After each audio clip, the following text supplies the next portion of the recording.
Case study 2 वाला question देखिए। A tank as shown in the figure below formed using a combination of cylinder and a cone offers better drainage as compared to a flat bottomed tank। Okay, ये तो इसने information दे रखी है कि अगर हमारा कोई फ्लैट बॉटम टैंक होगा और उसमें हम ड्रेनेज करेंगे, मतलब उसको खाली करेंगे, तो उसमें ज़्यादा टाइम लगेगा एज कंपेयर टू इस तरीके का बॉटम होगा। तो क्वाइट सिंपल है, इससे पूरा पानी निकल जाएगा, इससे थोड़ा टाइम लगेगा, ये उसने बताया है। तो ये तो हमें अंडरस्टूड है। क्वेश्चन कहाँ है? क्वेश्चन तो आगे दे रखा है।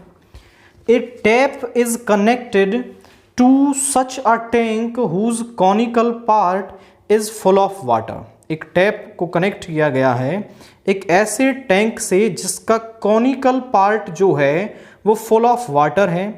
Water is dripping out from a tap. Water is dripping out from a tap at the bottom at the uniform rate of 2 centimetre cube per second. Okay, rate of change of volume दे रखा है। The semi vertical angle of the conical tank is 45 degree. तो जरा हम पहले वो conical tank बना लेते हैं। यहां पर ये हमारा कॉनिकल टैंक है। ओके, इसको इस तरीके से, ये कॉनिकल टैंक है हमारा, जिसकी रेडियस r और हाइट h है, और उसका जो सेमी वर्टिकल एंगल है वो 45 डिग्री हमें दे रखा है। मैं इसको कुछ नाम दे दूं, NOAB। H और R में रिलेशन निकाल लेते हैं हम। तो यहाँ से हो जाएगा this is H perpendicular over base, यानी ये वाली साइड तो बेस, ये perpendicular, R over H is 1045 degree. 1045 होता है 1, so R by H is equal to 1 and R is equal to H। ये R और H में हमने रिलेशन निकाल लिया कि जब सेमी वर्टिकल एंगल 45 डिग्री है तो जो रेडियस है वो हाइट के बराबर है। अब क्वेश्चन पर आ जाइए। Find the volume of water in the tank in terms of its radius. तो हमें उसकी वॉल्यूम निकालनी है इन टर्म्स ऑफ रेडियस। तो काफी सिंपल क्वेश्चन है, देखिए जरा। वॉल्यूम ऑफ टैंक वो क्या होती है हमारे पास? वो होती है 1/3 पाई r स्क्वायर h। वो कह रहा है इसमें h नहीं आना चाहिए, पूरी वॉल्यूम को r के रेस्पेक्ट में निकाल दीजिए। तो यहां हो जाएगा 1/3 पाई r स्क्वायर, h किसके बराबर है? r के। तो 1/3 पाई r क्यूब, ये आ गई उस टैंक की volume in terms of radius. पहला क्वेश्चन हो गया। दूसरा क्वेश्चन देखिए। Find the rate of change of radius at an instant when r is equal to 2√2 centimetre. हमने v निकाला, ये v आ गया, तो यहां से v है 1/3 पाई r क्यूब। तो मुझे rate of change of radius निकालना है, मतलब dr ओवर dt निकालना है। So differentiating on both side with respect to t, यहां से आ जाएगा dv over dt is equal to 1/3 pi constant है 3r स्क्वायर, और r का हो जाएगा dr ओवर dt। 3 से 3 कैंसिल हो गया, और dv ओवर dt जो है मतलब rate of change of volume वो हमें दे रखा है 2 सेंटीमीटर क्यूब पर सेकेंड। तो यहां आ जाएगा -2 पाई r square dr over dt। आप पूछें सर -2 क्यों ले लिया? तो -2 हमने इसलिए लिया है क्योंकि जो वॉल्यूम है वो डिक्रीज हो रही है, वहां से पानी निकल रहा है। जब वॉल्यूम डिक्रीज होगी तो हम साइन माइनस का लेंगे, तो ये -2 आ गया। अब यहां पर r हमें दे रखा है, वो कह रहा है rate of change of radius निकाल दीजिए when r is equal to 2√2 centimetre. So -2 is equal to pi 2√2 का स्क्वायर करेंगे 2 का 4 इसका 4 dr ओवर dt। 2 से 2 कैंसिल हो गया, ये इधर आ जाएगा। dr over dt is -1/4 pi centimetre पर सेकेंड। ये आ गया rate of change of radius, तो हमने ये भी निकाल दिया है।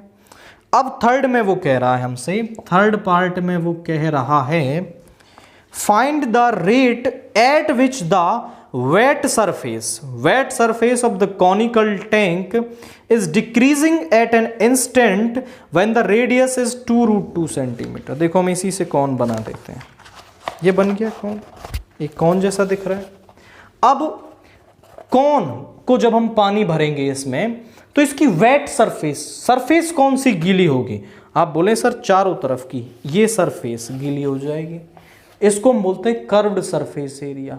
तो वो कह रहा है कि उसकी वेट सरफेस किस रेट से चेंज हो रही है, मतलब डिक्रीज हो रही है, at an instant when the radius is 2√2 centimetre.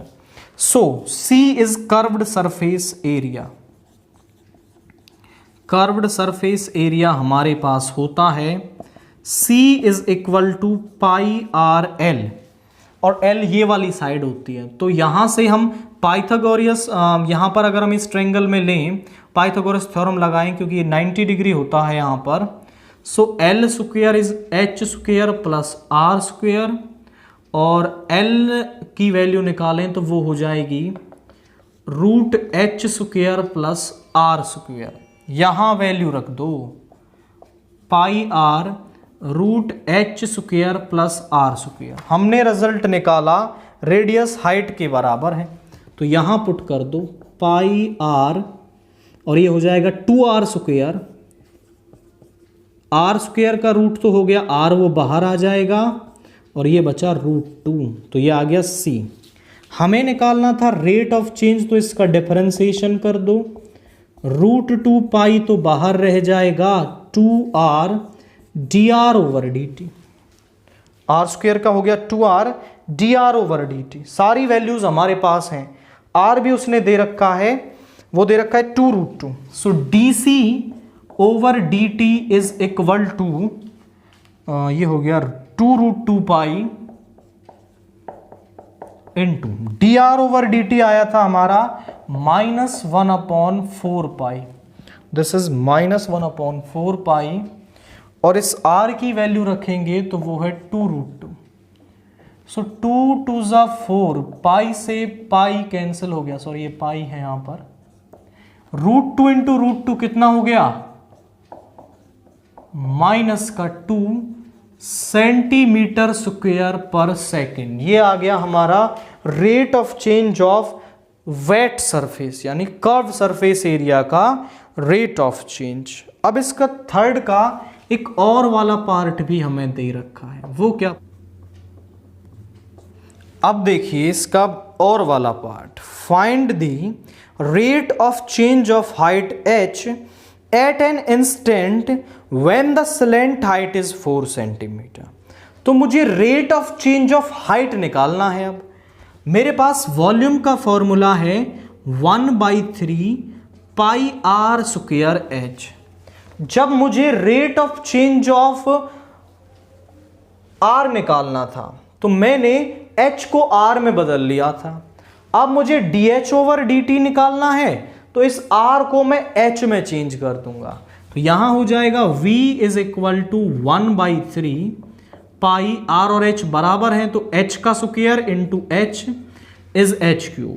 Differentiate करेंगे, dV over dt is 1/3 pi 3H square dH over dt। अब आप देखें तो dV ओवर dt तो हमारे पास है, लेकिन H नहीं है, उसने स्लेंट हाइट 4 दे रखी है। अब स्लेंट हाइट से क्या हम H निकाल सकते हैं? बिल्कुल, L square is H square plus R square, या L इज इक्वल टू इसका रूट, L दे दिया 4, H और R बराबर है, तो ये हो जाएगा twice of H square. 4 is equal to √2H, इसको डिवाइड में लाएंगे तो यहां बचेगा 2√2, हाइट आ गई 2√2, यहां पुट कर दो। dv ओवर dt है -2 पाई इंटू 2√2 का स्क्वायर होगा 4 इंटू 2 dh ओवर dt, 2 से 2 कैंसिल हो गया, नीचे ले आइए। सो dh over dt is -1/4 pi centimetre पर सेकेंड, जो कि dr ओवर dt के ही बराबर आ रही है। दोनों वैल्यू सेम आई हैं, क्योंकि r और h बराबर हैं तो उनका रेट ऑफ चेंज भी क्या होगा, इक्वल होगा। तो यहां से हमने dh ओवर dt को भी फाइंड किया है।